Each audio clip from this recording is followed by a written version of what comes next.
Beat the Bridge is the brand new series on Game Show Network. Host Cameron Mathison here to chat all about it. Thank you so much for your time today.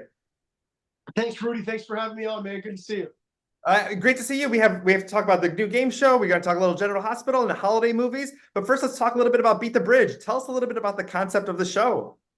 Oh, man, it's such a fun show, Rudy. It's this huge interactive bridge. It's got a personality of its own on this show. It's kind of the one throwing the questions to the team. We got a team of 3 people. They're trying to make it across individually in these rounds, banking up as much money as they can, get little bonuses for every successful crossing of the bridge. And then it comes to the final round, which is time. They're trying to step on the right answers. The whole surface of the bridge is the screen, is the game board. So they're like pieces in the game, these people trying to cross. And it's just a lot of energy, amazing trivia, so much excitement. Talk a little bit about the looks on the contestants' faces because, you're like, you pick a topic, you're like, oh, I got this. I know sports. I know celebrities. I know XYZ. And then as they advance, they're like, wait, now these questions are getting a little harder. Yeah, no, it's exactly right. So we'll give them the main category. We'll be like, all right, category is sports. And they'll be like, oh, man, I know sports. I got this. So he comes down, comes to the foot of the bridge. And I'm like, great. All right, John, you love sports. Excellent. Let's find out what category, what aspect of sports we're going to be looking at today. And then the bridge says, Summer Olympic Games. And the guy's like, oh, what are you talking about? I know football and baseball. I don't watch the Olympics. And so, you never know. It's really fun to kind of get that dynamic. However, even if they're not familiar with a category or a subcategory, you can still play this game. That's the best thing about it, is that there's the process of elimination.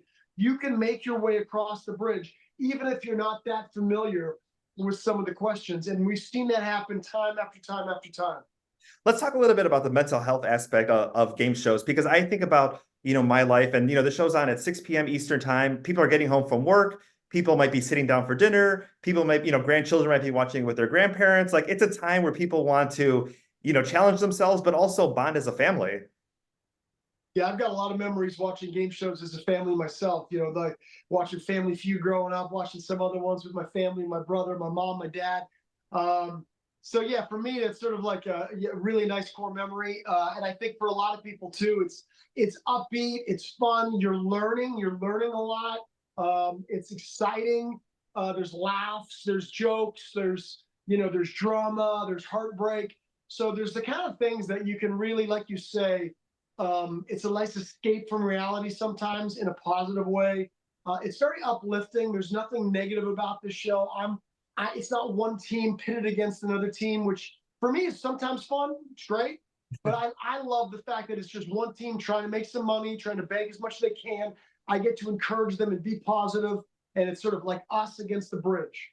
And, there's no way to study because you have no idea what the topics are going to be, what the questions are going to be. This information just has to live in your brain and come out at the perfect time. I know, like, for me, like, we talked about, like, watching with your grandparents, watching with your parents. If there was something you didn't know, kind of learning it through them. So really, you got to have this life experience, maybe spend as much time as you can with your family, watching different shows. That's how this information kind of seeps into your head.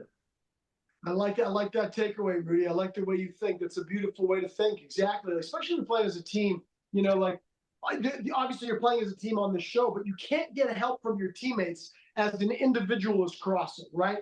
You're playing as a team in the sense that you're accumulating money for the team. But you're absolutely right. Not a lot of like opportunities for family bonding there.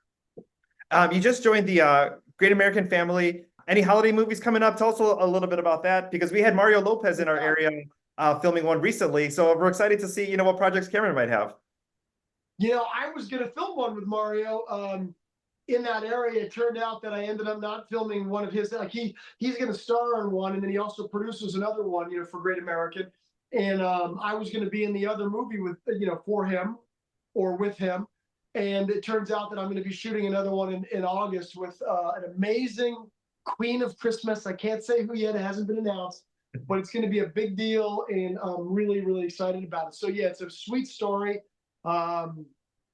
Yeah, again, it's tricky because I can't really kind of get into the details, but I'm going to have one coming up this Christmas, and I'm going to shoot at the end of August. I'm super excited about it. I'm really excited about working with this person who I've never worked with before, who's, let's just say, synonymous with Christmas. You know what I mean? You think Christmas, you think her, and I'm excited about it. That's awesome. Well, Long Grove is a wonderful, beautiful area. So hopefully that project with Mario Lopez, and there'll be another one where you can come onto our area to shoot a film. That's the plan. That's the plan. That'll be awesome. And especially with these holiday movies, I mean, there's so many of them that people connect with, and you don't just watch like your one favorite one throughout the year. I mean, it becomes something that's becomes a tradition of we're watching one day, we're watching one, over the weekend, we're watching one with our friends. I mean, talk a little bit about that aspect, not just being in people's homes, weeknights, but then also, through their family traditions. Yeah, exactly. Like you say, obviously, Beat the Bridge is going to be on weeknights through the summer. But then if you change, like, and now I'm also doing Christmas movies and Christmas in July, and I get General Hospital during the day, and it's sort of cool for me to be able to kind of pop it into your into your world from different aspects. And really from a lot of perspectives, all really positive, upbeat stuff, which is sort of very authentic to me, and I'm really grateful for that. I mean, General Hospital can get a little dramatic at times, and Drew can get up to some trouble, my character. Um, but other than that, it's been so nice for me through the decades to be connecting with America in the ways that I've been able to do in a lot of different capacities, whether it's like Good Morning America or Entertainment Tonight or All My Children, General Hospital, Beat the Bridge on Game Show Network, Home and Family, which was a talk show on Hallmark, now Great American Family, which is incredible, positive, uplifting programming. So I'm super, I just sometimes have to sit and pinch myself and think how lucky I am. And it means a lot to me. And fans love you on each one of these projects. And I thought it was funny too when you announced that you were going to be part of Beat the Bridge, that your fans on social media were worried that General Hospital wasn't going to happen anymore. You had to take to there to say, hey, look, they can both happen at the same time. Yeah, that's exactly it. I mean, Frank Valentini, who's the executive producer at General Hospital, is amazing for letting his cast, or trying his best to let his cast out to do other projects. Keeps us happy. Also brings awareness and more press to the show. It's really smart. And I had shot all of Beat the Bridge back in the fall. So by the time we announced it, and everybody's like, "Oh no, he's leaving," I was like, "Guys, that was like 4 months ago." And my character went to Australia for a little bit, and you barely noticed. And we figured it out. And everybody at Game Show Network is phenomenal about working. They worked around General Hospital, especially with rehearsals. Rehearsal that week was, before we started shooting, was a big deal. And I felt really, really lucky because it's no small feat. It's easy for me to kind of be bouncing around and be excited, but it affects a lot of people on both sides. And I'm super grateful that it worked out. And Game Show Network, General Hospital. I wasn't doing anything on Great American Family at the time, so we didn't have to worry about kind of working around that. But I was very, very, very fortunate. Awesome. Well, Cameron, thank you so much for your time today. Beat the Bridge weeknights on Game Show Network. Check your local listings, and thank you so much for your time today. Thank you so much. Thanks, Rudy.